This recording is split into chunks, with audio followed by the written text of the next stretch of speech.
오늘 우리가 사도행전 5장 33절에서 42절까지 보았습니다.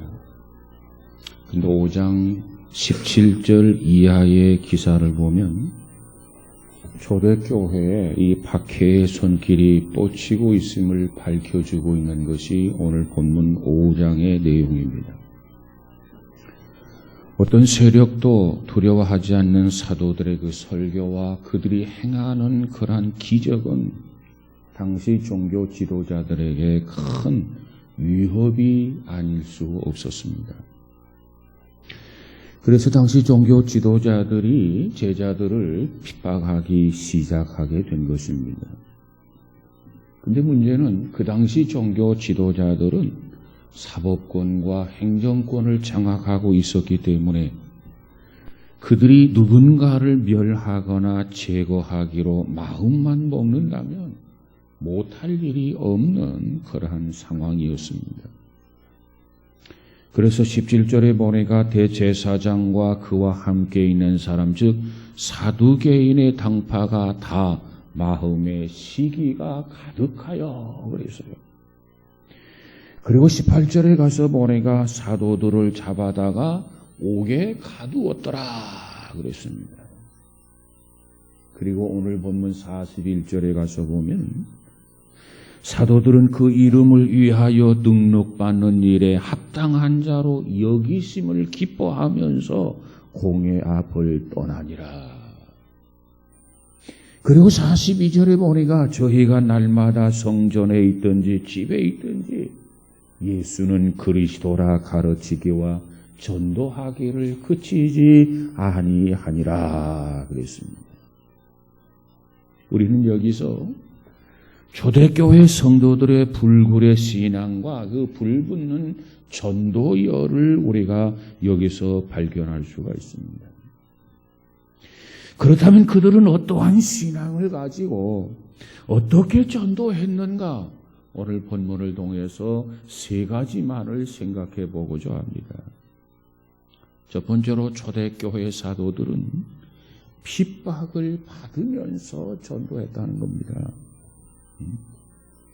사도행전이라고 하는 그 내용을 보면은 사도들이 복음을 전하다가 핍박을 받았던 박해사이기도 한 것이 사도행전의 내용입니다. 사도행전 7장 58절에 가서 보면 우리가 잘 아는 내용이 나오는데 스데반 집사가 복음을 전하다가 돌에 맞아 죽은 것이 7장에 나옵니다. 죽음으로 전도했단 말이에요. 순교하면서 전도했단 말이에요. 그리고 사도행전 12장 1절에 가서 보니까 야고보가 순교하게 됩니다. 하나님의 복음 이 말씀을 전하다가 순교하게 되고 그 다음에 사도행전 12장 3절 이하에 가서 보니까 예수님의 수제자라고 말할 수 있는 이 베드로가 감옥에 갇히는 투옥 사건이 기록되어져 있습니다. 그리고 13장에서 28장까지 내용은 사도 바울이 복음을 전하면서 겪었던 피해와 고통과 박해와 눈물과 아픔들이 기록하고 있는 것이 28장까지 내용입니다. 바울 주변에는 많은 사람들이 있었습니다. 그 많은 사람들이 바울을 어떻게 대했는가? 사도행전과 그 서신들을 보면 마치 파노라마처럼 펼쳐져 있습니다. 어떤 사람은 계획적으로 바울에게 앙심을 품고 바울을 죽이려는 사람이 있었습니다. 바울이 가는 곳마다 바울을 추적하면서 바울을 죽이려고 했어요. 이처럼 바울의 주변에 맴돌면서 바울에게 고통을 주고 아픔을 주고 해를 끼치는 사람이 있었습니다. 그래서 바울이 마음이 많이 아팠어요. 바울이 속상했어요. 이 일 때문에 바울이 근심도 했어요.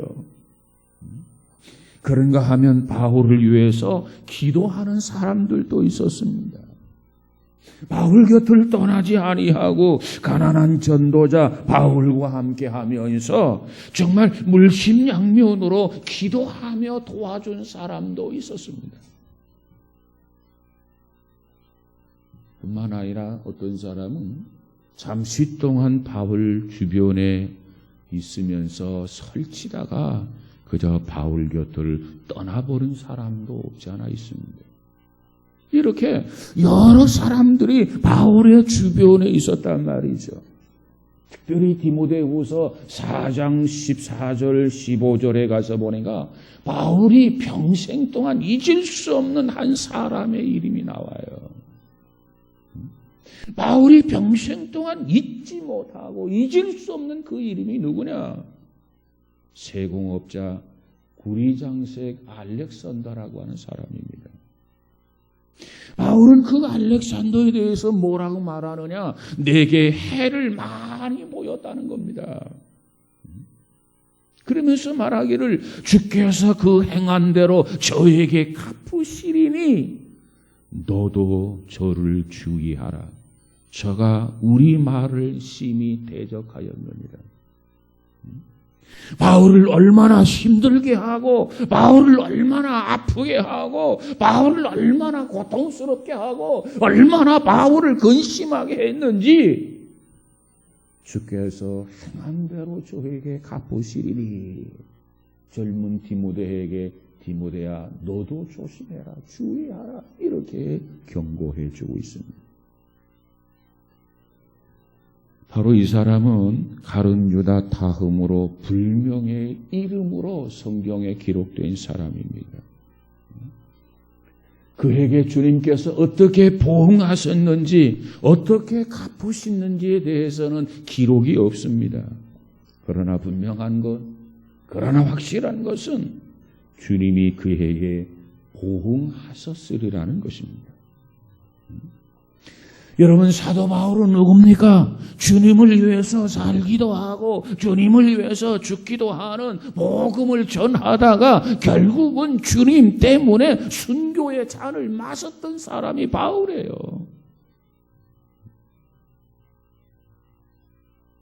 주후 30년에 로마의 기독교인들을 헤아릴 수 없이 박해를 받았습니다. 그 박해 속에서도 저들은 복음을 전했고 신앙을 지켰습니다. 지금도 회교 국가에서는 회교도들에게 복음을 전하면 사형을 당하기도 하고 그 부족 사회에서 수방을 당하게 되어 있습니다. 이것이 현실이에요. 이 전도한다고 하는 것이 쉬운 게 아닙니다. 굉장히 어려운 거예요. 그럼에도 불구하고 이 핍박 속에서 고통 속에서도 아픔 속에서도 우리의 선배들은 복음을 전했다는 거예요.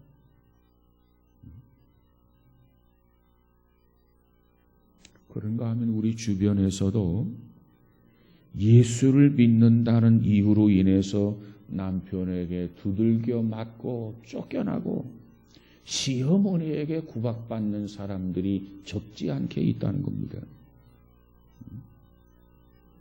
예수 믿는 처녀가 불신 총각과 열애 끝에 결혼을 했습니다.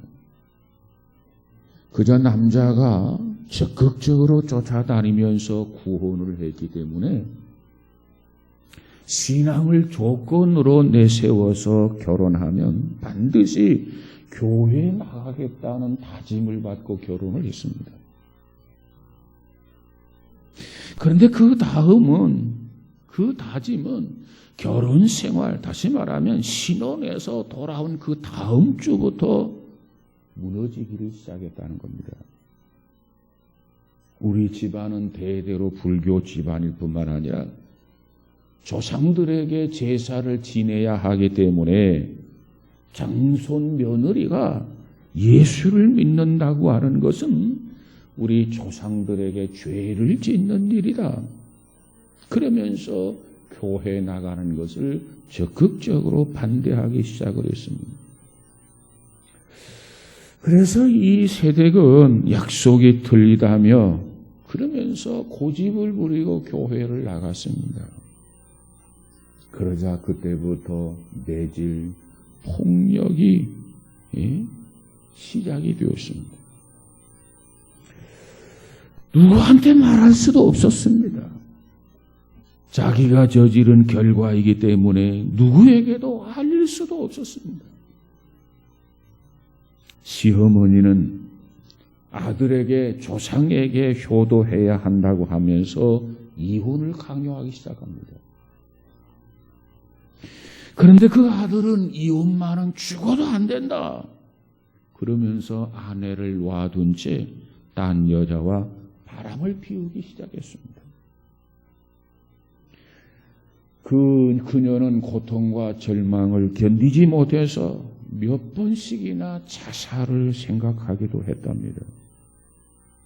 그러나 자살은 죄라고 하는 그 양심의 소리 때문에 거짓도 할 수가 없었습니다. 그녀는 지금도 결혼 5년째를 맞으면서 꺼져가는 자기 신앙을 붙잡고 몸부림을 치고 있다는 겁니다. 이 이야기는 상담 편지에 나와 있는 내용입니다. 그 편지에 대해서 상담자는 뭐라고 지시해 줬느냐, 답을 해 줬느냐. 그 편지에 대한 답은 이런 내용이었습니다. 순교자가 되십시오. 선교사가 되십시오. 자신의 잘못을 선택한 십자가를 지고 비아돌로사 이 골고다 언덕길을 올라가십시오. 주님이 함께 당신의 십자가를 져 주실 것을 믿고 올라가십시오. 이렇게 답을 했다는 겁니다. 여러분, 박해는 여러 가지 종류의 박해가 있어요. 물리적인 박해도 있어요. 경제적인 박해도 있어요. 정신적인 박해도 있습니다. 그러나 초대교회 성도들, 이 초대교회 사도들은 그 모든 것들을 무릅쓰고 복음을 전했어요.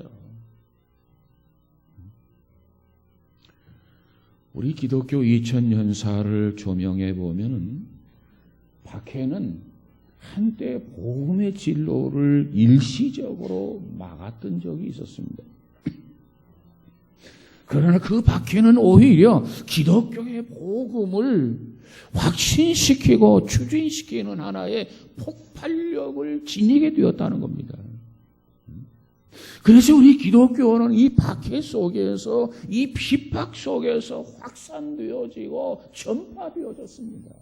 이게 기독교예요.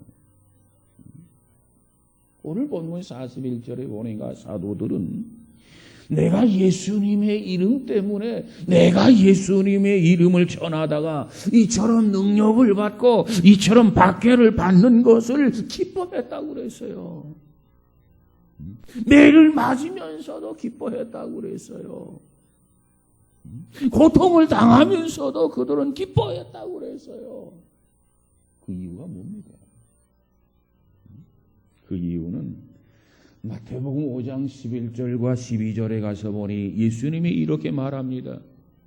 너희가 나를 인하여 너희를 욕하고 핍박하고 거짓으로 너희를 거스려 모든 악한 말을 할 때에는 너희에게 복이 있나니 기뻐하고 즐거워하라. 하늘에서 너희의 상이 큼이라. 내가 복음을 전하다가 욕을 먹고, 내가 복음을 전하다가 귓밤을 먹고, 내가 복음을 전하다가 발로 채임을 당하고 온갖 핍박하고 우리에게 고통을 주는 자가 있다고 한다면 오히려 기뻐하라는 거예요. 너희에게 복이 있나니 기뻐하고 즐거워하라. 하늘에서 너희의 상이 큼이니라 그랬어요.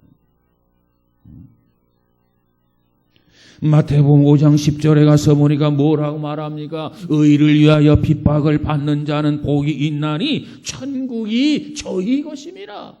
천국이 누구의 것이냐? 의를 위해서 핍박을 받는 사람.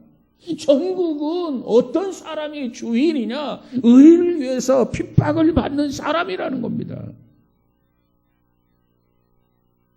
여기에 보면 두 가지 이유가 드러나고 있죠. 그 하나가 뭐냐? 상이 크다는 겁니다.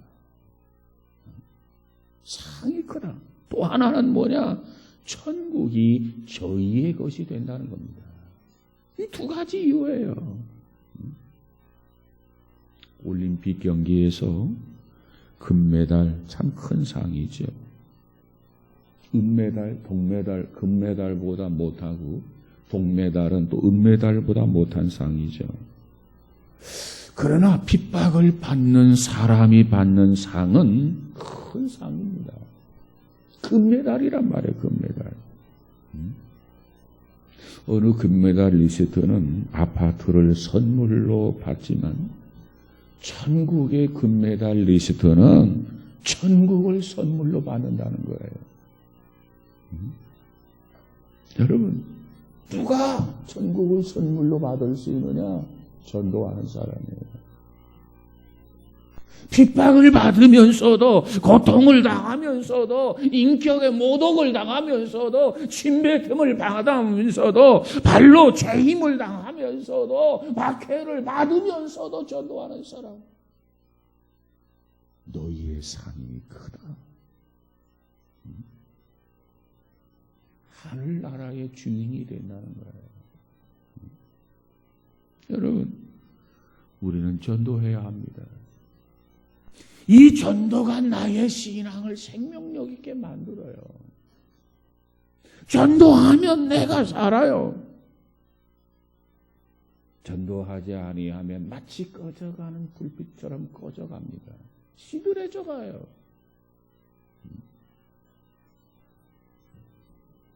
자, 우리는 핍박을 받으면서도 전도한 초대교회 성도들을 본받아야 되겠더라. 그 다음에 두 번째로 초대교회 성도들, 사도들은 어찌했는가? 예수는 그리스도라고 가르치기를 시작했다는 겁니다. 오늘 본문 42절에 가서 보니까 그들이 뭐라고 말하느냐? 저희가 날마다 성전에 있든지 집에 있든지 예수는 그리스도라 가르치기와 전도하기를 쉬지 아니하니라 그랬어요. 유대인들이 왜 저들을 박해했느냐? 박해했던 요점을 우리가 보면 예수를 예수라 하기 때문에 박해한 것은 아닙니다. 무엇 때문에 박해했느냐? 예수를 그리스도라고 말하고 그리스도라고 가르치고 그리스도라고 전하기 때문에 박해를 받은 거예요. 저들도 예수님이 나사렛 목수 요셉의 아들인 점은 인정을 했어요. 인격이 좀 고상하고 병자도 좀 고치고 좋은 일도 행하고 가르치기를 잘하는 요셉의 아들인 점은 저들도 인정을 했단 말이에요. 그런데 예수가 메시아다, 예수가 그리스도라, 그건 아니라는 거예요.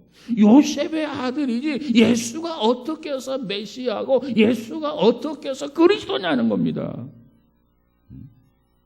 다시 말하면 자기를 구원하려고 오신 예수, 자기들을 해방시키려는 그 예수가 메시아는 아니라는 거예요. 메시아는 자기들을 구원하러 오시는 분이고 자기네들을 해방시키려 오시는 메시아인데 목수의 아들인 요셉의 아들 예수는 메시아가 아니라는 겁니다. 이것 때문에 박해와 핍박이 시작된 거예요.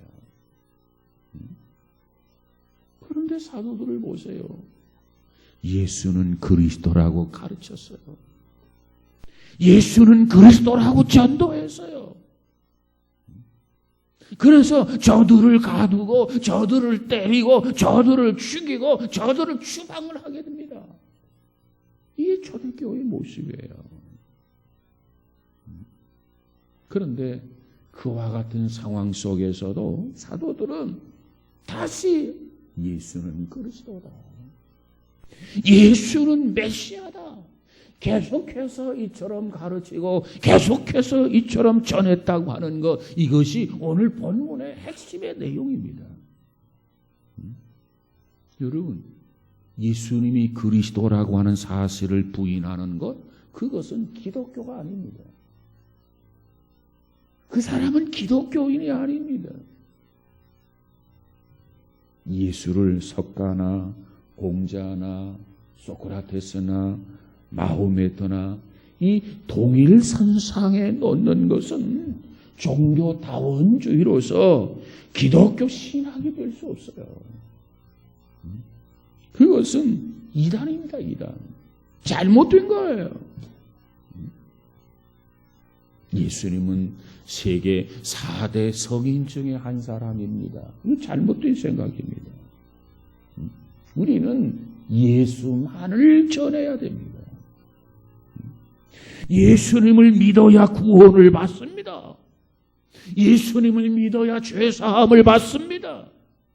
죄사함을 받아야 하늘의 소망을 갖게 되고 하늘의 소망을 가져야만이 우리가 천국에 들어갈 수 있습니다. 예수님을 통하지 아니하고는 우리가 하나님 나라 갈 수가 없습니다. 불가능합니다. 이 부분을 확실하게 알고 이 부분을 분명하게 고백할 수 있는 그런 신앙인, 그런 믿음이 필요하단 말이에요.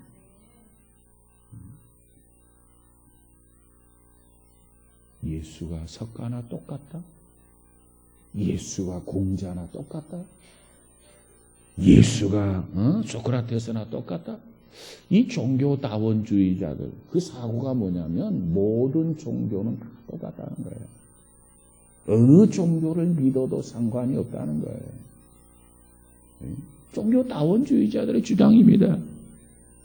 관악산 정상을 올라가는 데는 경기도 안양시 동안구 비산동으로도 갈 수 있고 관양동으로도 갈 수 있고 경기도 과천시를 통해서도 갈 수 있고 서울특별시 신림동으로 봉천동으로도 올라갈 수 있고 관악산 정상은 올라가는 길이 등산로가 여러 가지 등산로가 있다는 거예요.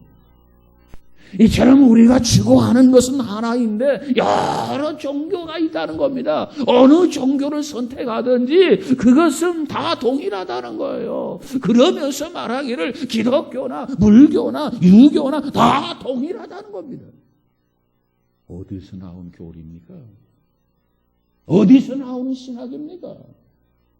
예수님은 분명히 말씀하기를 나를 통하지 아니하고는 나로 말미암지 아니하고는 누구든지 아버지께로 올 자가 없다. 나는 길이요, 나는 진리요, 나는 생명이다. 이렇게 말씀하고 있어요. 내가 그것을 믿는다면 그것을 전해야 됩니다. 내가 그것을 믿는다면 그것을 나누어야 됩니다. 내가 그것을 믿는다면 예수를 만나는 사람마다 소개해야 됩니다. 오늘 본문의 이 초대교회 성도들처럼 예수를 그리스도라고 가르쳤다는 거예요.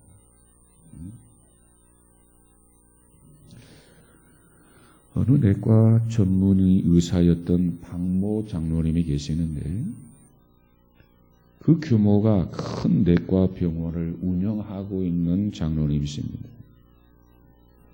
그분은 장로라고 하는 직분을 받았기 때문에 환자를 진료하면서 자기 딴에는 고상한 접근 방법으로 전도를 했다는 겁니다. 그리고 환자를 만나면서 종교를 가지고 계십니까? 그 상대가 아닙니다. 저는 종교가 없습니다. 그러면 이 장로님이 또 말하기를 그러시다면 종교 생활을 해보시지요. 종교 생활을 해보면 정신 건강에도 좋고 건강을 유지하는 데도 도움이 될 것입니다. 그리고 환자가 노력해 보겠습니다. 이런 식의 전도를 했다는 겁니다. 그것을 전도라고 생각해 왔다는 거예요. 그런데 어느 날 그가 전도에 관한 설교를 듣게 됩니다. 그 전도에 관한 설교를 들으면서 큰 은혜를 받고 감동을 받았어요. 그리고 나서 이 장로님이 나와서 간증을 하게 됩니다. 저는 오늘 말씀에 큰 은혜와 충격을 받았습니다. 복음이 무엇인가? 전도가 무엇인가를 깨달았습니다. 내일부터 저는 환자의 팔에 제가 직접 주사를 놓겠습니다. 그리고 그 환자에게 이렇게 말하겠습니다. 예수를 믿으십니까? 믿으십시오. 예수를 믿고 구원을 받으십시오. 예수를 믿어야만 구원을 얻습니다. 이렇게 전도하겠다라고 고백으로 간증을 하셨다는 겁니다. 여러분 그래요. 전도라고 하는 것은 바로 예수는 우리의 구세주입니다. 예수는 나의 메시아입니다. 예수는 그리스도이십니다. 예수는 하나님의 아들입니다. 이것을 분명하고 확실하게 전하는 것이 전도란 말이에요. 우리가 교회에 나오는 것은 종교 생활을 하기 위해서 교회에 드나드는 게 아닙니다. 기독교는 정신 수양이나 고상한 인격을 도야하기 위해서 필요한 종교가 아니에요. 우리 기독교의 내용이 뭐냐? 예수를 믿으면 살고 안 믿으면 죽는다. 예수를 믿으면 천국 가고 안 믿으면 지옥 간다. 이것을 목숨을 걸고 선포하는 것이 기독교입니다. 이것을 믿고 전하는 것이 우리 기독교란 말이에요. 그러므로 우리도 그 예수를 전해야 돼요. 그리스도이신 예수를 전해야 돼요. 오직 예수를 전해야 된단 말이에요. 우리 모두 초대교회 성도들과 사도들처럼 예수는 그리스도입니다. 예수는 하나님의 아들입니다. 예수는 메시아이십니다. 예수는 그리스도이십니다. 예수를 믿어야만, 오직 예수를 믿어야만 하나님 나라 갈 수 있습니다. 이처럼 복음을 전할 수 있는 우리 모두가 되어지기를 주의 이름으로 축복합니다. 그 다음 세 번째로는 쉬지 않고 전했다는 겁니다. 이게 중요해요. 용기를 내서 한 번 전하고 끝나는 게 아니고 끊임없이 환경이 어떻게 달라지든 여건이 어떻게 변하든 개의치 아니하고 저들은 쉬지 않고 전했더라. 오늘 본문 42절의 내용이에요. 전도하기를 쉬지 아니하니라. 우리가 살아가다 보면 좋은 일이 있고 나쁜 일이 있어요. 나쁜 일은 빨리 중단해야 됩니다. 나쁜 일은, 좋지 못한 일은 빨리 한 발자국이라도 먼저 스탑해야 돼요. 근데 좋은 일은 계속해야 됩니다. 좋은 일은 힘들어도 계속해야 돼요. 헉헉거리면서도 계속해야 돼요. 이게 좋은 일이에요. 여러분 특별히 전도하기를 오늘 본문에 보니까 쉬지 아니하니라 그랬어요. 누가 환영해 줍니까? 아니에요. 핍박하고 조롱하고 비웃고 박해하고 온갖 고통 속에서도 저들은 쉬지 아니하고 계속해서 전했더라. 이게 오늘 본문 내용입니다. 기도생활, 봉사생활, 찬송생활, 감사생활 결코 중단하지 마시기 바랍니다. 쉬지 말고 기도해라. 범사에 감사하라. 기도하다가 쉬면 안 돼요. 봉사하다가 쉬면 안 돼요. 찬양하다가 쉬면 안 돼요. 하나님 앞에 감사하다가 쉬면 안 돼요. 지속해야 돼요. 계속해야 돼요. 중단 없이 끊임없이 해야 돼요.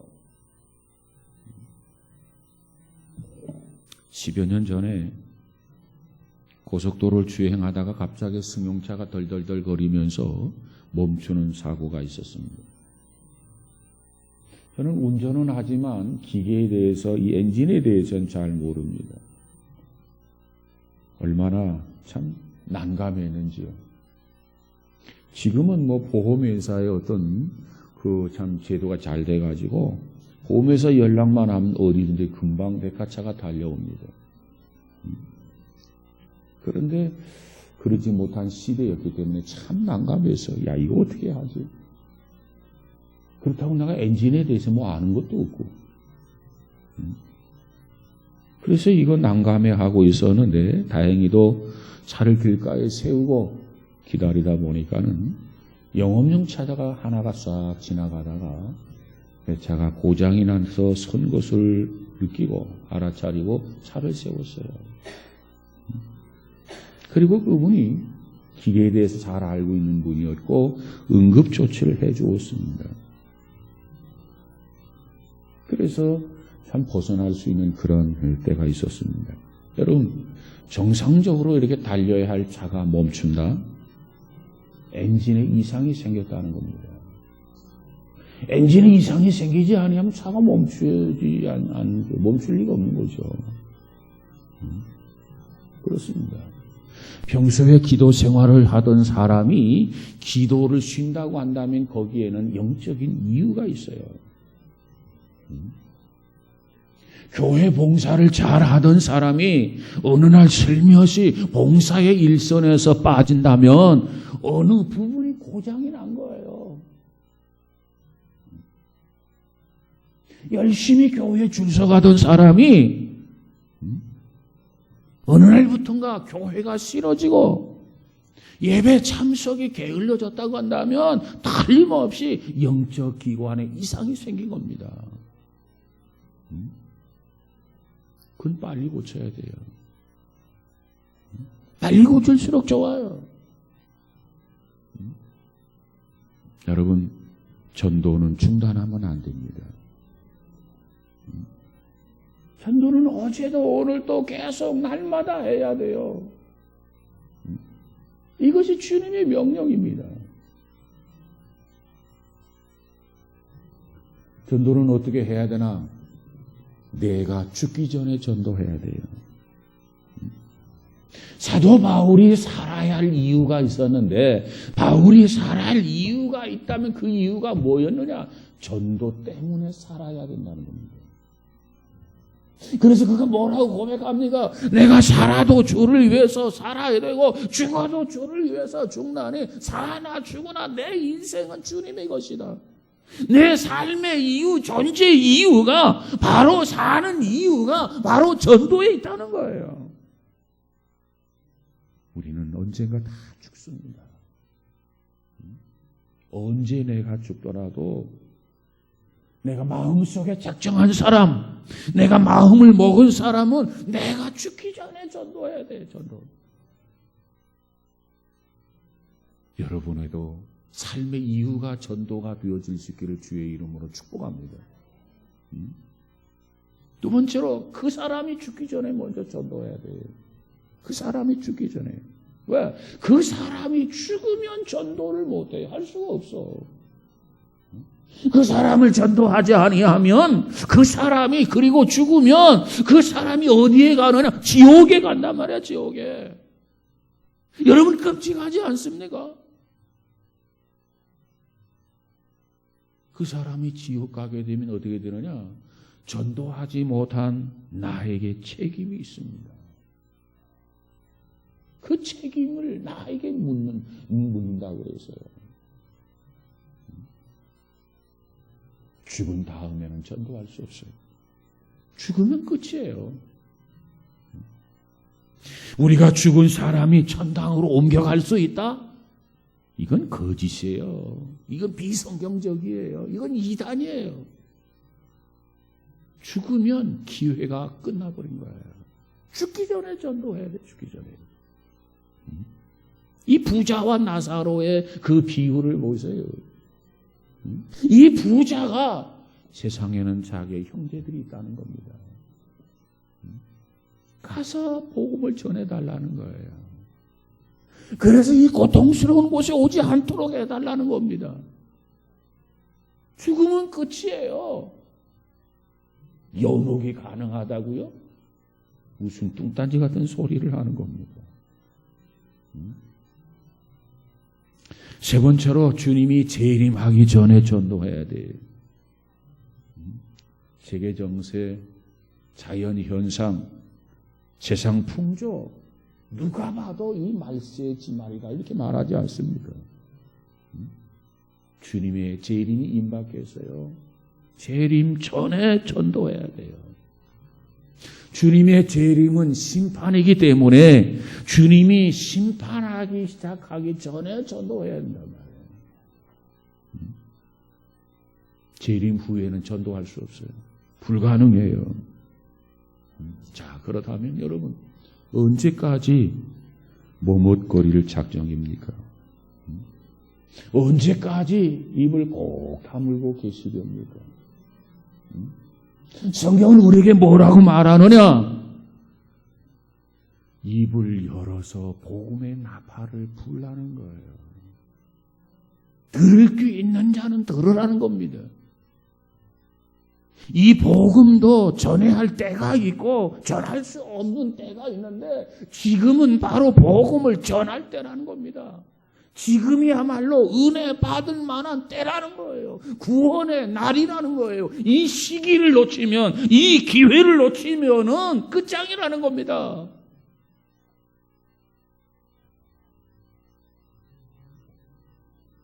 우리는 침묵을 깨야 돼요. 그래서 예수님께서 마태복음 10장 32절 33절에 보니까 누구든지 사람 앞에서 나를 시인하면 나도 하늘에 계신 내 아버지 앞에서 저를 시인할 것이요 누구든지 사람 앞에서 나를 부인하면 나도 저들을 하늘에 계신 내 아버지 앞에서 틀림없이 분명하게 나도 저를 부인할 것이다. 이게 주님의 말씀이에요. 여러분 쉬지 말고 기도하면서 쉬지 말고 전도하시기를 주의 이름으로 축복합니다. 십서 전도합시다. 삶의 이유, 삶의 목적 전도하기 위해서 사세요. 이것이 바울의 신앙입니다. 이 바울이 뭐라고 말합니까? 내가 그리스도를 본받은 것처럼 너희들은 나를 본받으라고 그랬어요. 바울을 본받아야 진실한 그리스도인이 된단 말이에요. 바울을 본받아야 돼요. 그래서 바울이 주신 이 말씀을 가슴에 담고 열심히 기도하면서 전도하고 승리할 수 있기를 주님의 이름으로 축복합니다. 주님, 나에게 성령의 능력을 주셔서 나의 입술이 열리게 하시고 내가 주님을 구세주라고 주님만을 메시아라고 증거하게 하옵소서. 이렇게 기도하면서 힘을 얻고 초대교회 성도들을 본받아서 살아가는 우리 모두가 다 되어져서 귀한 열매 맺는 저와 여러분 되시기를 주님의 이름으로 축복합니다. 기도합시다. 거룩하신 하나님 감사합니다.